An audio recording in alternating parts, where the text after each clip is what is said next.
Thumbs up then. You want to start?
Here today. I want to say a huge thank you to the Saxo team for all of your work and collaboration on this event. This is, as I say, the first time we've done this in so long, but your team has been really exceptional to work with, and despite all the social distancing measures and all the kind of added complications that come with holding an event during COVID, we're really grateful for your support. Before we kick off today, I just want to spend a couple of minutes on 100 Women in Finance for those of you who don't know the organisation. My name is Dia Lowe, and I'm the co-chair of the Education Chapter here in Singapore. 100 Women in Finance is a global, non-for-profit organisation with over 20,000 individual members across 28 countries around the world. The organisation is committed to building a more diverse, and gender equitable finance industry. Each program that we offer centres on promoting diversity of thought, raising visibility, and empowering women at every stage of their career. However, even with our efforts and those of so many others, we still have quite a way to go for women to be in equal positions, both in executive leadership and in investment management positions. So with that, we've launched our overarching mission that we call Vision 30 by 40. To increase women in executive leadership positions and investment positions to 30% by the year 2040. To achieve a goal such as this, we need to provide more young women with the skills and support to reach those goals. So it is to that end today that we launched the trade game with Saxo, allowing our members and our guests, no matter how experienced, to practice their investment skills for the 1 month from March 25 to April 25, based on a simulated cash balance of $1 million. We encourage you all to join. There are some great prizes to be won, and there's nothing like getting your confidence up with a paper portfolio. Thank you again for all your support. If you have any questions on 100 Women in Finance, how to become an individual member, how to find corporate support, or any of our upcoming events, please feel free to find me after, or my co-chair, Mekla, who's sitting right there. With that, I'll hand over to Fiona to go through more details on the trade game. Thank you, Dia. So hi everyone, I'm Fiona and I'm actually a graduate associate here in Saxo Markets, APAC. And it's really lovely to see all of you here in the office finally. And it's really been a pleasure to actually work with 100 Women in Finance to make her money magic happen. So let me just introduce a bit more about the trade game that we'll be launching right after this event. We'll actually be officially starting it this Friday on the 25th of March at 12 a.m. And I hope you guys are excited. So it will run for a month till the 25th of April. And there will be a simulated amount of USD 1 million in each of your demo accounts. So it's really a safe space for you to test out your trading strategies, try out various instruments and asset classes that you've never tried before. And the demo account details will be sent to all of your emails tomorrow, where you can start to log into the demo account using the Saxo platform. There will also be a landing page for the trade game where you can check back for any updates. So prizes will be given out to the top 5 participants with the highest P&L. And we would encourage all participants to make at least 10 trades to be eligible for the prizes as well. So the winners for this demo competition will be announced on the week of 2nd May 2022. So for all of you here, we strongly encourage you to take part in the trade game. But if you, for any reason, you would prefer not to do so and would like to opt out, do feel free to let any of our friendly Saxo representatives know. So without any further ado, I will pass the time on to Ashlesha, who will now kickstart the panel discussion. Thank you. So firstly, thank you to Shiki, Fiona and Dia for your introductions. While we're in person, it's so nice to be back in person again. And thank you to everyone who's given up their evening to join us in Saxo's Singapore office. And thank you to everyone who's dialing in virtually. I know we've got people dialing in from multiple locations, so thank you for giving up your mornings or afternoons or evenings. So for those of you who don't know me, my name is Ashlesha and I'm a committee member for 100 Women in Finance in Singapore. My day job is with T. Rowe Price, which is a global asset manager, and I head up their consultant relations function for Asia. I'm joined on the panel by 3 very inspiring women, so thank you very much for being here with me today. Before I kick off and introduce them, just a couple of housekeeping rules, please. So we've got about 45 minutes scheduled for the Q&A today, and then we'll have some dedicated time for audience questions. So there will be a floating microphone going around. I definitely encourage you to pose as many questions as you want to. And then for those of you who are with us tonight in person, we've got drinks and canapes in the room next door, so hopefully you can join us for some networking afterwards as well. Okay, without further ado, on to our panel. So our first panelist is Amanda, right next to me. Amanda is the country manager for Stashaway in Singapore. I'm sure many of you have heard of Stashaway. So Amanda also co-heads the Stashaway Academy and their global PR team. And prior to that, she worked in banking at Citigroup. So welcome, Amanda. Thank you so much for having me. Next up, we have Tanya on the other end of the panel here, who has launched a venture capital fund directly aimed at empowering female entrepreneurs called Sophia. I know a couple of you, again, are familiar with Sophia. And then prior to that, Tanya actually had a very long and established legal career for over 15 years with firms including Simmons & Simmons in London. So thanks for joining us, Tanya.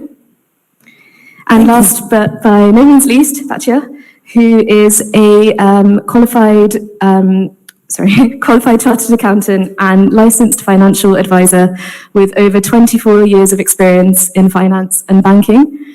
Vaisha has also lived all over the world, in Tokyo, in New York, in Hong Kong, in Sydney. Now she's in Singapore, and she is a partner with a company called Select Investors. So thanks again for joining us. So maybe we can kick off with actually just learning a bit more about your career journeys. What's your role now and how have you got to where you are right now? Tanya, maybe I'll start off with you. Sure. Hi, everyone. So I did start my career in London within legal, and I was very, very bored, and it was super rigid. And I am a bit of a natural rule breaker, and it was not the environment for me. But that didn't stop me spending 15 years there. So it took me a while to learn this. And I moved to Singapore 2017, and it felt like a great opportunity to do something different. And I had just given birth to my second child. So I felt new environment, new continent, time for something new. So I set up an angel investment group in Singapore, investing into women entrepreneurs across Southeast Asia. And at the time, everyone looked at me like I was crazy, because investing in women was not a thing in Singapore. And it kind of still isn't. But it definitely wasn't in 2017. So it took me a really long time to convince people. So I got really good at telling stories and getting people on board to join me. And eventually I got a big team. And then I turned that into a fund for women entrepreneurs across Southeast Asia. And it was there that I realized that there was huge institutional finance bias towards women, particularly raising funds for women entrepreneurs. So here I was, a Caucasian woman in Asia, trying to raise a fund for women entrepreneurs. To say there were a few hurdles is a bit of an understatement. And so I sort of was very frustrated, and decided, okay, let's have a look at what I can do to address this. And I realized that actually mobilizing the capital that's held by women was actually one of the big, I think that was where I needed to focus. So I started to run some workshops for women, and I started to teach them about angel investing, startups, and venture capital. And at the end of a 45-minute workshop, I had multiple women say, hey, here's $100,000, here's $100,000. And I was like, haha, women want to do this, they just don't know how, and I can talk to them in a way that it makes sense. And so that's why I launched Sophia. We launched in January this year, which is a financial education platform for women, largely with a goal to address the gender wealth and gender investing gap. Thank you. Amanda, maybe I'll come on to you next. First of all, thank you so much for having me here. Super happy to be in an in-person event after 2 years. So right now, I'm actually the country manager for Stashaway in Singapore. For those of you that have not heard of Stashaway before, we're actually the largest digital wealth manager in Southeast Asia and the Middle East. So I essentially head our Singapore business overall. And I've been at the company for close to 4 years now, holding multiple roles. When I first joined Stashaway, I was leading our client experience team. So that's the team that handles our entire client base, right? So if you have any questions about the app, that's our team that handles it. So I was very fortunate to be able to build the team up from a team of 3 to a team of 48 in 5 countries. As you can imagine, with a fast-growing startup, I started taking on multiple roles as well. So I took on leading public relations for us globally. I have no previous public relations experience, but to me, I always say yes, right? To a new challenge, something that I can add to my portfolio. So I took it on, and then I also took on to building Stashaway Academy, which is our financial education arm, where so far we've had more than 30,000 people attend our seminars in the past 4 years. And finally, I'm also a wealth advisor to high net worth and ultra high net worth clients. And that's really where my background is from as well. So prior to joining Stashaway, I came from a more traditional FI background, starting out at Citi, where I was servicing the portfolios of institutional clients. I then moved on to a multi-family office, doing investment advisory for ultra high net worths. So first of my career with traditional FIs, the second half with fast-growing fintechs like Stashaway. Well, I love that comment you made about not having any PR experience, because that's definitely something I'm going to ask you about later. And last but not least, Patty, if I could trouble you to. So I was born in South Africa, and I moved to Australia to go to university. I studied accounting. My father was an accountant, my grandfather was an accountant, and they always thought I was going to be an accountant. So qualified as an accountant, I joined Ernst & Young. When I qualified, I moved to New York with Ernst & Young, and then I worked with Credit Suisse in New York, and then I was headhunted by Commonwealth Bank of Australia. Moved back to Australia, and I was with Commonwealth Bank for over 15 years.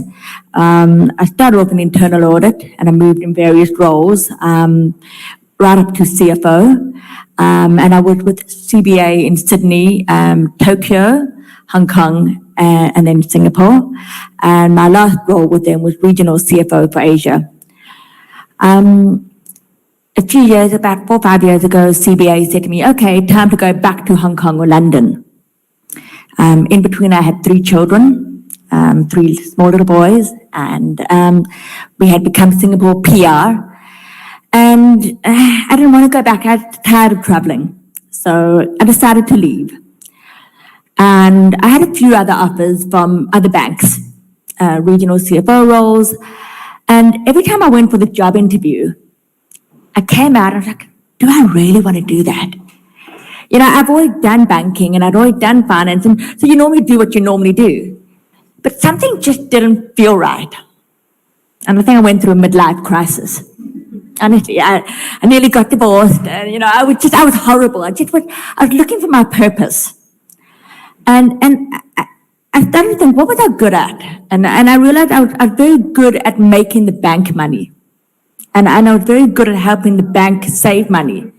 But that was it, you know. And I was a client of St. James's Place Wealth Management. And one day I was sitting having lunch with my partner, and he said to me, we don't have any female partners. And I was like, here's an office with 50 men, and no one is working with women. So I met the CEO the next week, and the rest is history. I had to requalify. It's not easy in your 40s, requalifying with, 3 young kids. But women do it. You just put your head down and you do it. And I requalified and I became a partner. I've been there for over 3 years, and I can say I've never looked back. I love what I do. For me, I work with primarily women. I do work with men, but for me, I'm very passionate about empowering and educating women on financial well-being. And so for me, it's, there's so much opportunity out there. And for me, if you love what you do, it doesn't feel like you're working. And so my second career came out right. Great, well, very nice to hear. And actually, you're bringing me very nicely on to the next round of questions that I wanted to ask the 3 of you. So Amanda had shared a really interesting stat on her LinkedIn post recently about how 72% of women in Singapore defer their financial decisions to their spouse. That means that even though they might be aware of what they want to invest in or what direction they want to be going in, they're not actually taking accountability for it themselves. So I think chances are you'll probably know a lot of people in Singapore who are doing that. I was actually quite shocked when I saw that stat, just given how many educated women there are in this day and age. So I think what would be interesting, and my first thought when I saw that stat was, I think people don't really know where to start, right? They know that they're meant to be doing something, but they don't actually know where to start because the landscape is so huge. There are so many options. There's a lot of scary jargon out there, and it's quite overwhelming, to be perfectly honest. So I think what I'd really love to hear your 3 perspectives on is your own investment journeys. How did you bite the bullet? How did you get started? what tools and resources have you used that have worked for you? What hasn't really worked? Helping our audience really understand, okay, well, you've kind of been through it yourself, right? So how can they avoid some traps? How can they maximize their potential for success as well? Amanda, maybe I'll start with you on that one.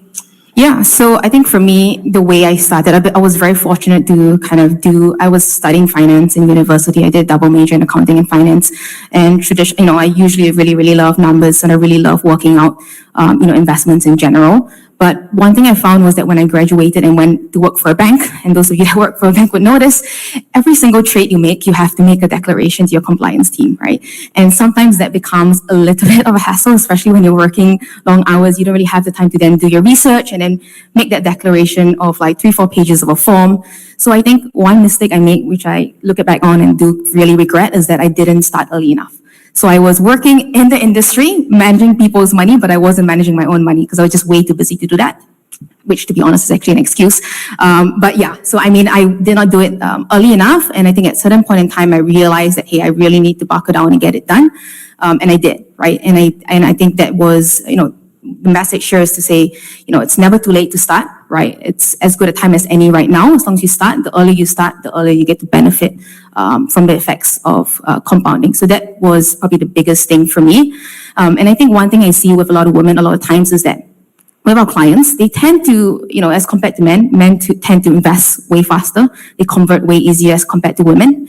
But one thing is that women actually do their due diligence a lot more. Right? They do their research, and once they do, they actually are better long-term investors. So they stick to their investment plan, and they don't just they're not what we call trigger friendly. So they don't just withdraw when markets are down, because they tend to choose portfolios that are right for their risk appetite, while men actually tend to take on a little bit more speculative investments. So we see that on our platform as well.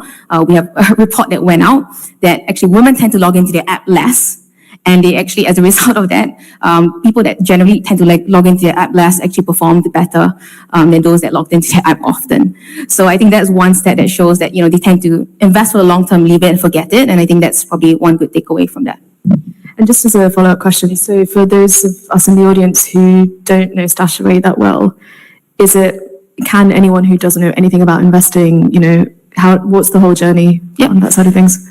So we're a digital wealth manager. We're licensed by the MES. And essentially what we do for our clients is that we help our clients manage their wealth for the long term. So we build the portfolios for you.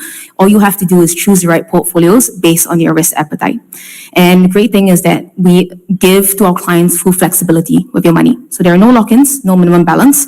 We have clients that invest $100 with us. We have clients that invest millions of dollars with us. You have the access to the same type of portfolios. And one thing I usually tell clients that are just starting out, or people that just want to start out, they don't know where to start, is, hey, put in $20, right? You actually gain access to a fully diversified portfolio of 7 to 9 ETFs with us. And then once you gain more confidence, you can always put in more, right? So I think it's just taking that first step. And then once you see the numbers roll in, you're a bit more comfortable, you can always invest more. Great, thank you. And then Batya, maybe on to you. You've worked in a bank. You're now working. We've worked with St James's Place, which is advising clients as well. I think. What are some of the things that you've done which have gone really well? What are some of the things that haven't really worked out? What would your advice be to aspiring investors?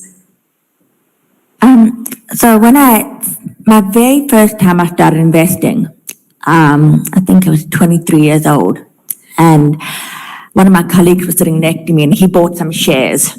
And I thought, he seemed smart, so I went and bought the same shares.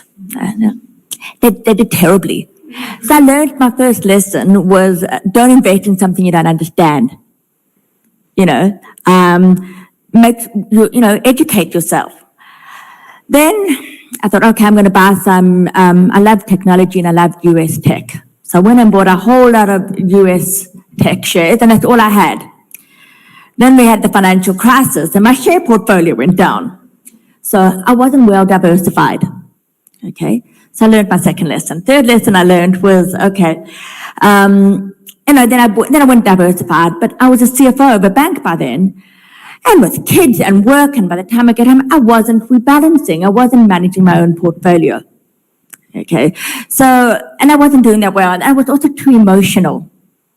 The minute that the stock market dropped, I'll be up and I'll be stressing at night. And investing shouldn't be emotional. Okay. Investing should be logical. You should be investing for your goals. So I actually started working with a financial advisor. Even though I love investment myself, even though I have a very strong knowledge, I needed someone who's going to work with me on my journey, keep me accountable, help me stick to my goals, someone who would help me actively manage, and help give me access to some of the funds and some of the portfolios that I wouldn't normally get as a retail investor. So for me, that's how my journey progressed. I have made lots of mistakes along the way. But for me, some of the key lessons that I have learned is when you invest, there's risk. Okay. So it's very important to understand what your risk appetite is. Okay. Generally, with any investment, you should take a medium to long-term view. Okay. And always make sure you're well diversified. And if you don't know, speak to someone. Go and have a chat to someone. Educate yourself. Don't invest in something you don't understand. Don't feel embarrassed. Okay, there's no such thing as a dumb question. Educate yourself, but make the money work for you. Okay, we're in such a low interest rate environment with such high inflation.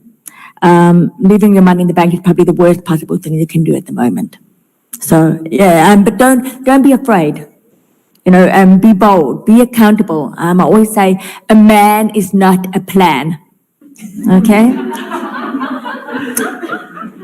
Do something for yourself, ladies, please. I love that. Thank you. Tanya, anything to top that? No, my plan's just gone out the window now. I'm leaving.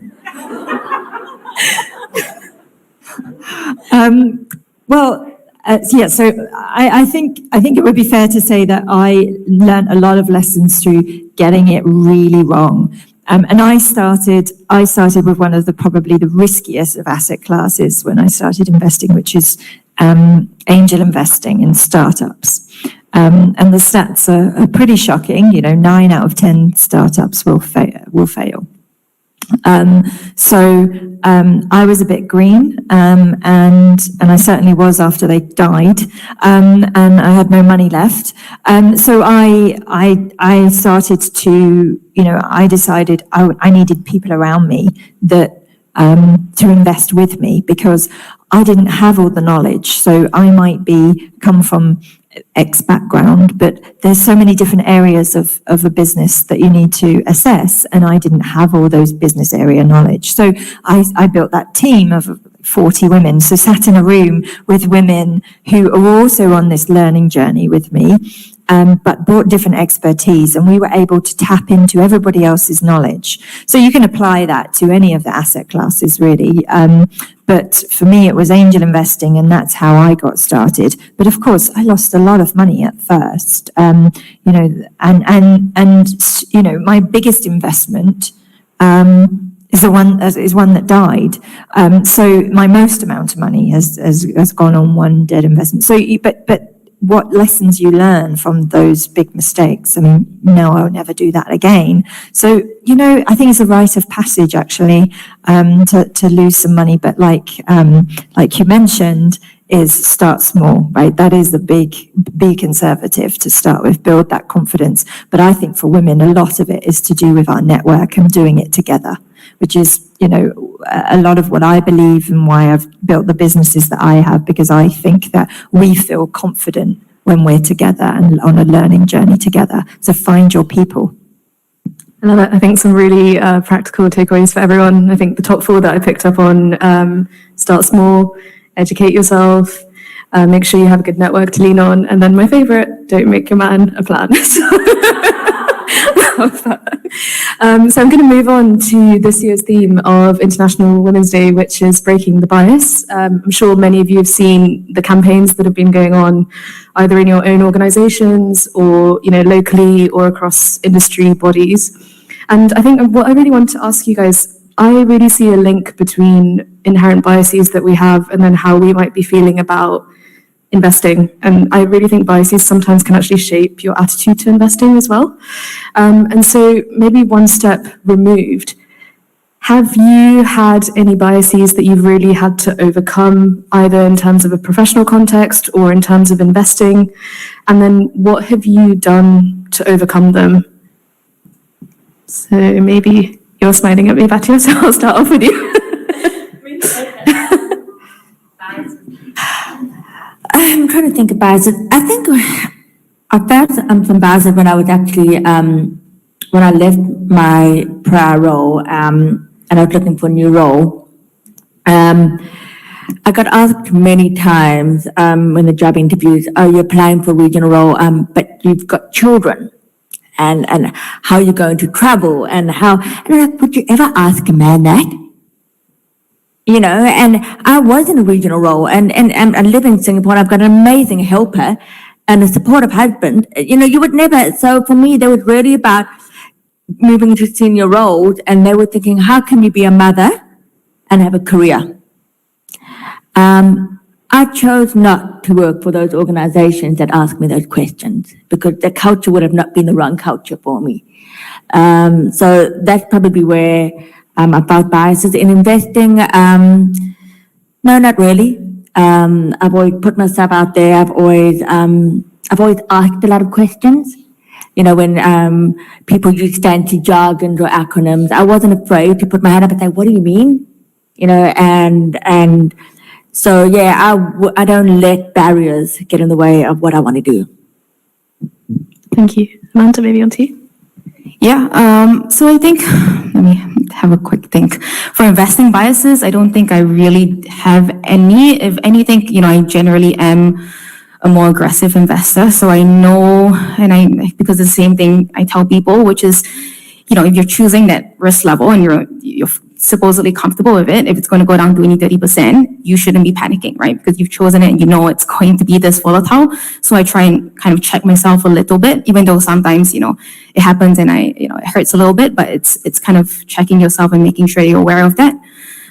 I think on a day-to-day basis, I've been, at least in my career, I've been very lucky to, I guess, not really have had those biases put onto myself. I try and be very mindful of certain biases that I might have, which is why, for example, you know, if I'm interviewing someone, I don't actually look at their resume at all. I don't want to know what school they're from. I don't want to know kind of what their background is from. I actually want to have a conversation with them and learn about their story, and before kind of forming some sort of a judgment, right? And I think I try and put myself in situations like that where I remove that bias as much as possible. I'm sure it's going to creep in somewhere, but I think it helps if you put yourself in those bias-free situations.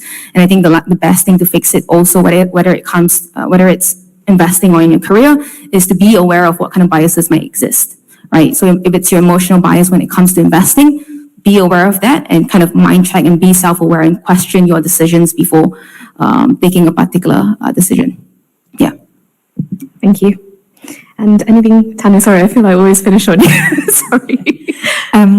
So I've definitely, so two things. One is in terms of facing bias for sure. And I think going back to raising a fund, I think I faced a lot of bias there, and I faced it on behalf of the founders that I was looking to support as well, because facing a lot of comments like, but are there really like good female founders in Asia? Like, but there's women that run businesses here.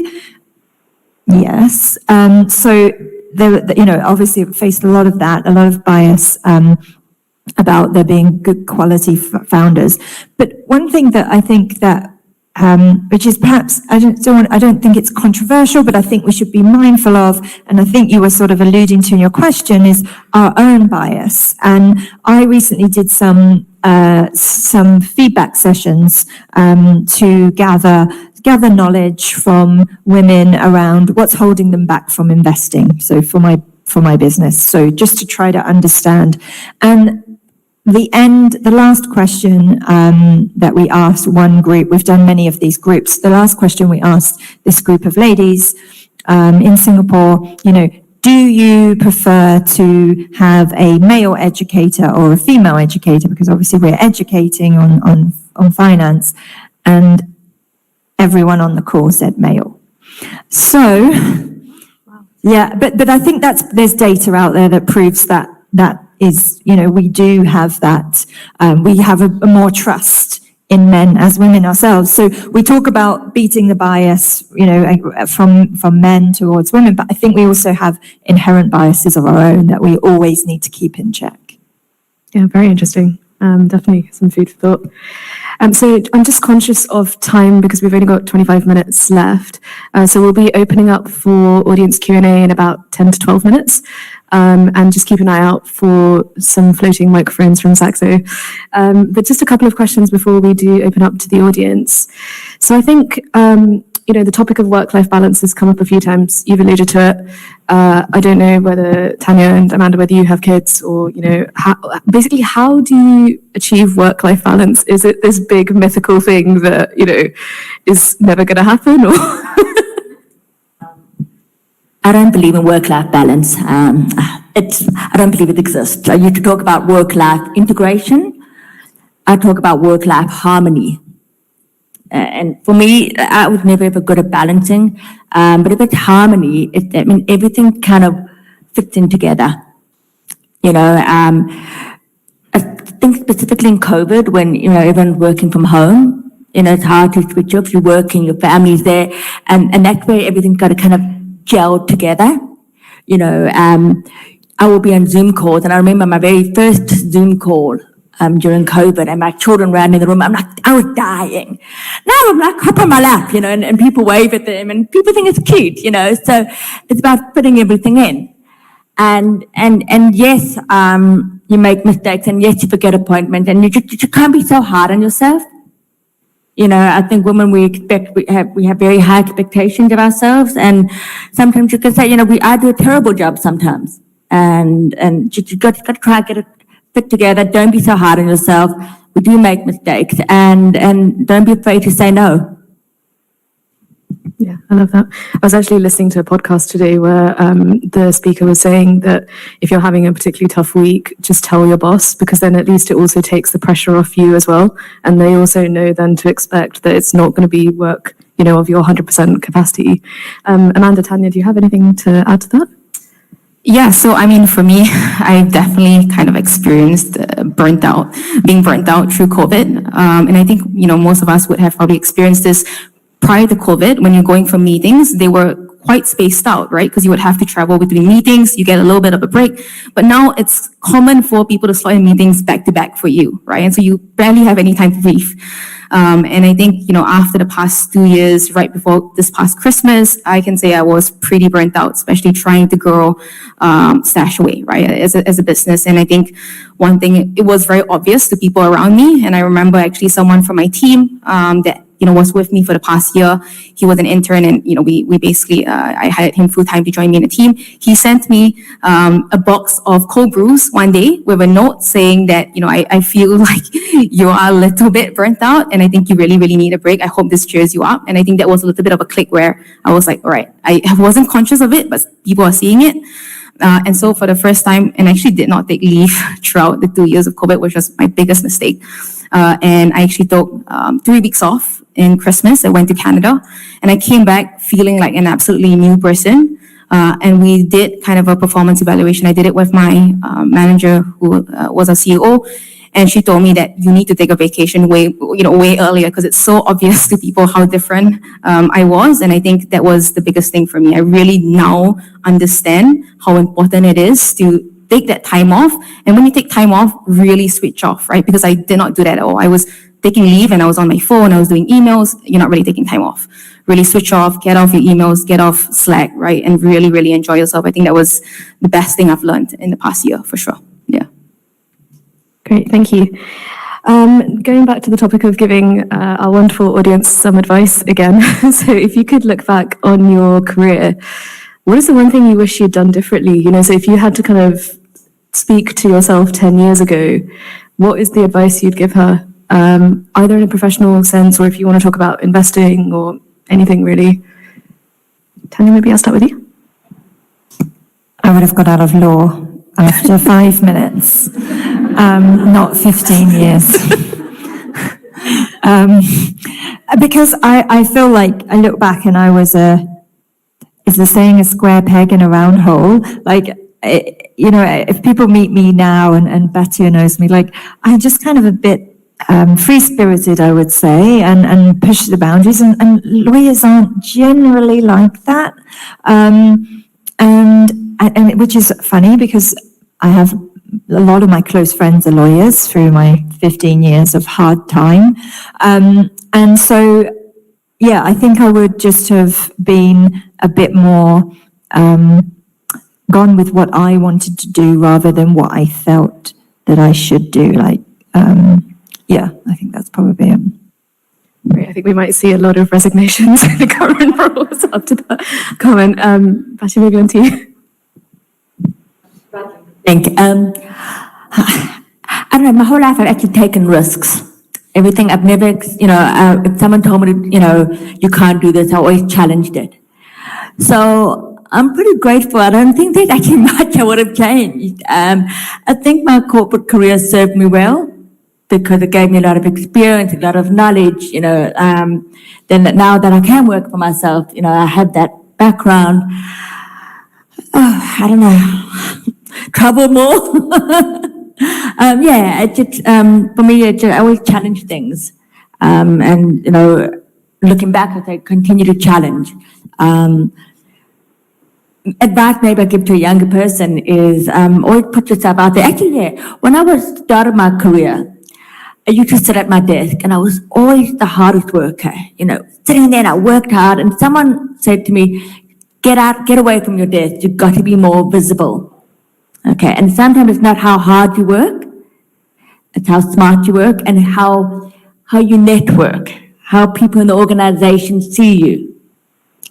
And I think what happened with COVID is a lot of people aren't visible anymore. Okay, and there are less career progressions. So I guess advice, make sure you are visible. Volunteer for things, sit on committees. That's how you get promoted. It's not always the smartest person is getting promoted. Great, thank you. Really good tips there. Any final comments on that? No, I mean, I really resonate with what Bhatia just said, which is, one thing I tell kind of interns coming into Stashaway as well, which is to really network and really trying to meet people, right? You'd be surprised. People are, would be super willing to go out for coffee with you and, they're happy to share their story of how they got there. One big thing I think also is really important to keep in mind is when you're going into an organization, try and find that mentor or that sponsor within that company who's ready to really be kind of there for you and speak up for you, right, in senior leadership conversations. And I think that's super important. And how you screen for that really is at the interview stage. It's not, you don't wait until you're in the job to kind of do that. I think if you're able to find a direct manager who can really be a great mentor and sponsor, that's the first kind of win there. Otherwise, once you get in, I think that should be a priority for you. Yeah. Great, thank you. So at this point, we are open for audience questions. So if you could just put your hand up if you're with us in person, and then we'll have a microphone being sent around. If not, Shiki, I think you're going to read out the virtual ones, right? So I think we've got a couple at the back there. Tanya, very curious. You talk about breaking rules. You're now living in Singapore where there are tons of ridiculous rules. I'm just in terms of philosophy of, learning how to, I just kind of want to know your formula or maybe thoughts on where you draw the line between breaking rules that don't make sense at all. And you know what I mean? There are rules here? I hadn't noticed. But also in business, you know what I'm talking about in business. I do. Yeah. Yeah. Yeah, that's a good one. Well, I want to break almost all the rules, so I have to really keep myself in check a lot, business and COVID. And I push a bit like Bhatia, I've faced a lot of this, I would say, sexism in what I've done. And so I've challenged that a lot in calls. And I think it's about being respectful. So I've not, I might have been screaming on the inside, but I've been respectful in my challenges towards people who've got the bias perhaps that have faced or coming out with very bizarre things. I've had some really, really strange things when I've been pitching for the fund, like, will you come on a date? Or will you pitch at my place at 9 p.m. on Friday, please? And so you have to come back and with a no and push back, but do it respectfully. And lots of institutions said they wouldn't invest into female founders because they didn't see the opportunity in Asia, etc. So again, you have to, these are huge organizations in Singapore.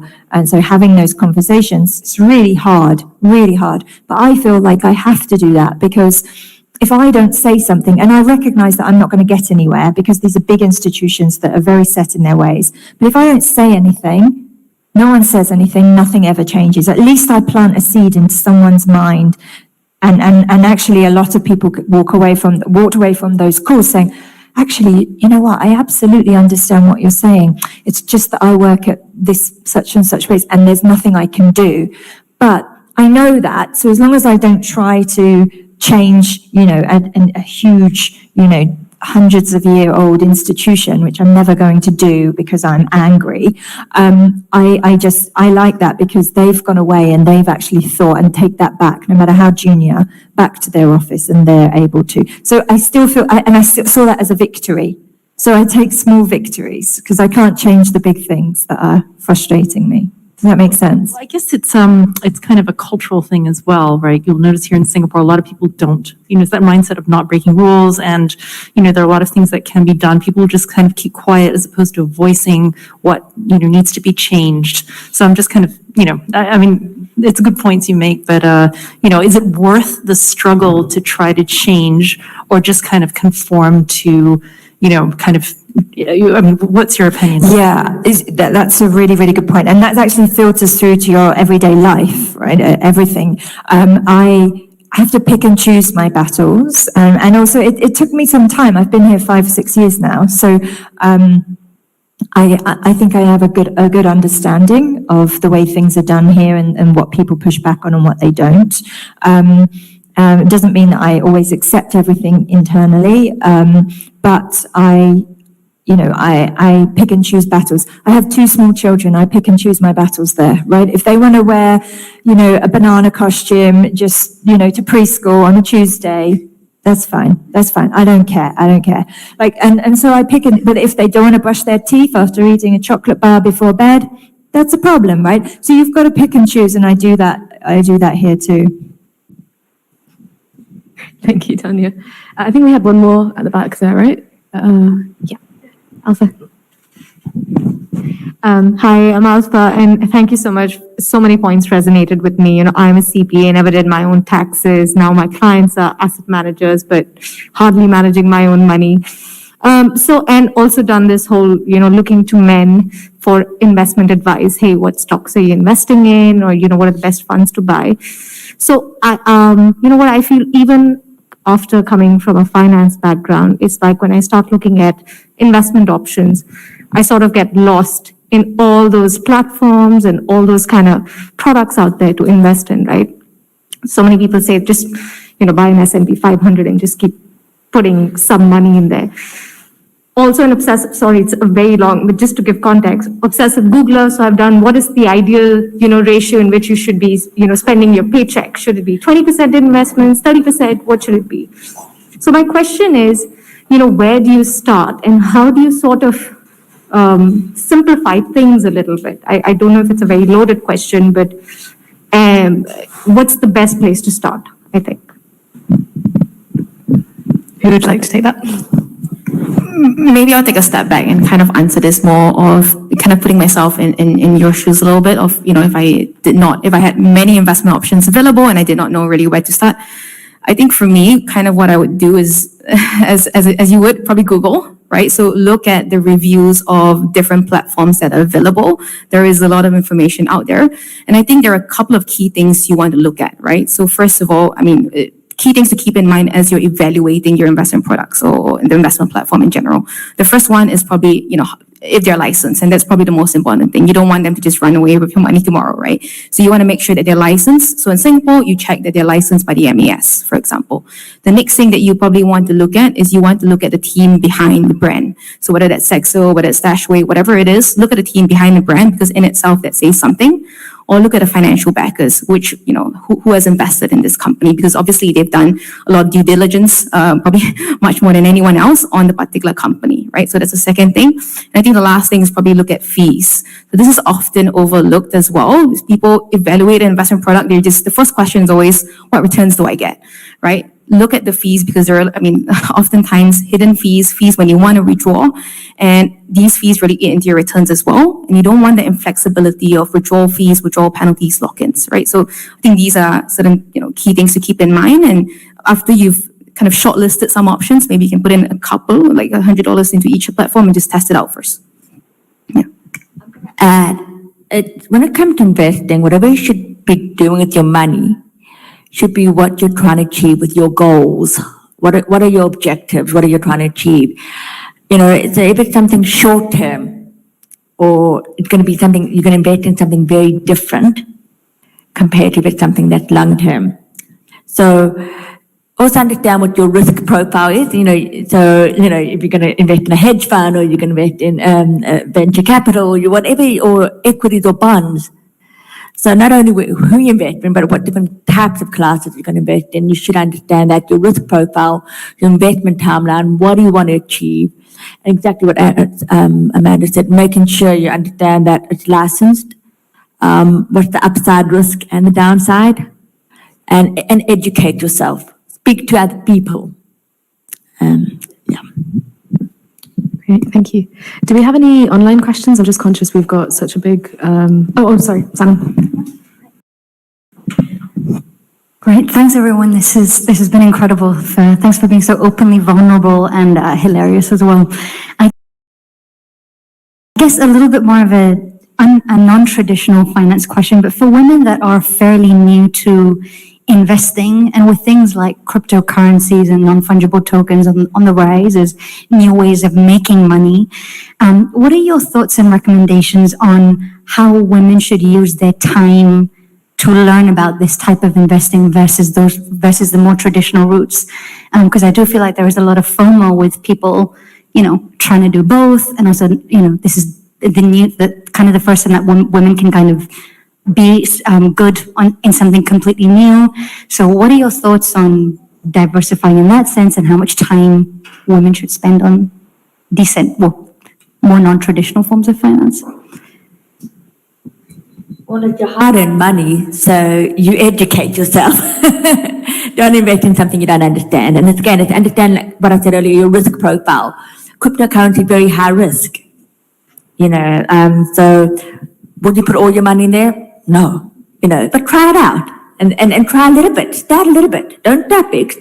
See how it goes. But yet educate yourself as much as possible, or work with someone to advise you. Okay.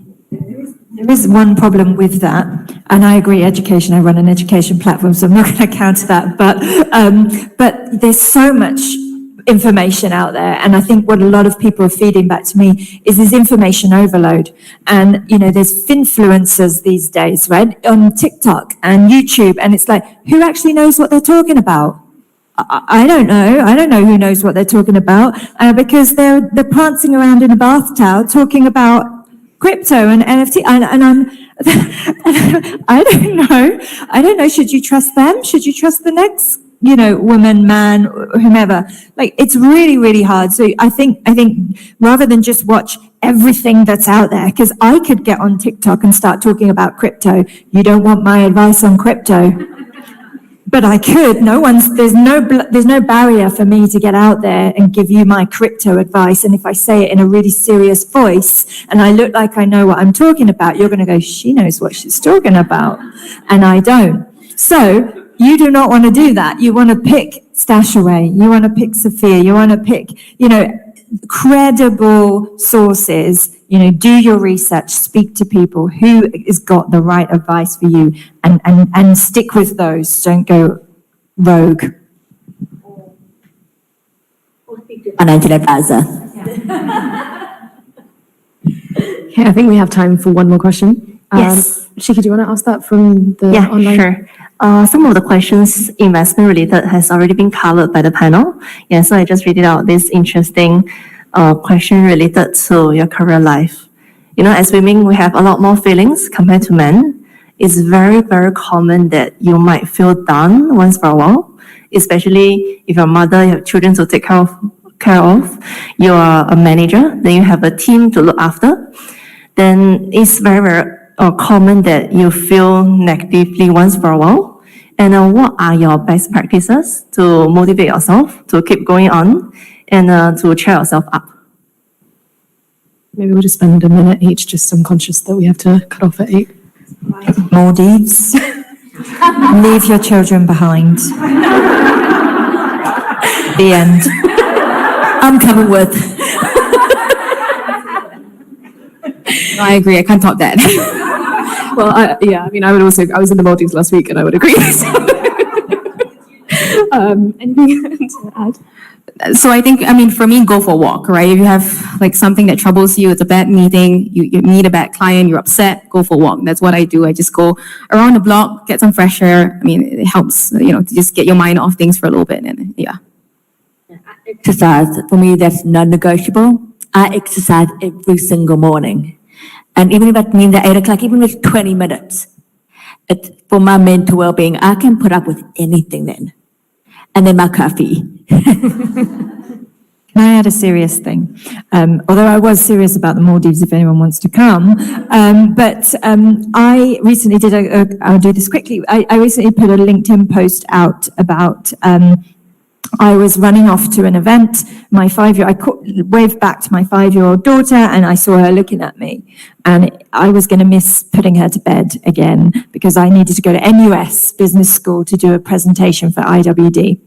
And I realized in that moment that I'm missing out on some stuff with my own little girl. So there I was championing women, in this event, and I'm super passionate about it. And so I say yes to everything and I want to support everyone, and everyone asks for coffees and I say, yeah, I know it's really hard to ask for help and advice. So yeah, I'm going to give you about half an hour. And then, like you said, you're back to back, with Zooms.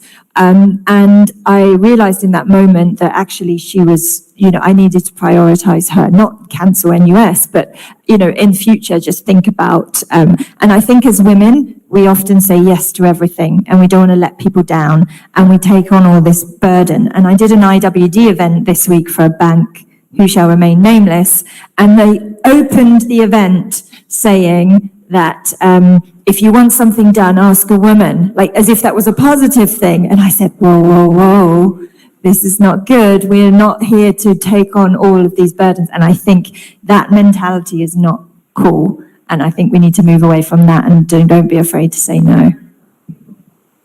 Great. Well, I think this concludes our panel. Time's definitely flown for me. Hopefully everyone here, either in the room or online, you found it useful, and hopefully you've got some practical takeaways as well. So firstly, a huge thank you to our 3 panelists. I think,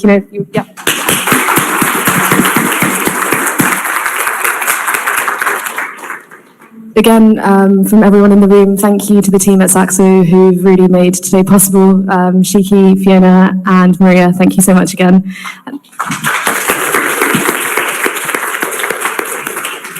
And yeah, I guess as I mentioned at the start, if you're able to stay for a while and join us for some drinks and some canapes and some networking, we're just next door. And yeah, thank you very much everyone for joining us today again. Thanks.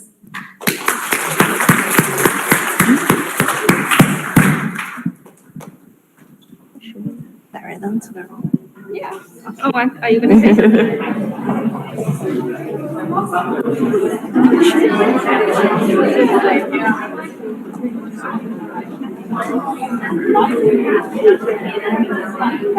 Okay, why you haven't hidden? Are you going to make any announcements? Yes. Sorry.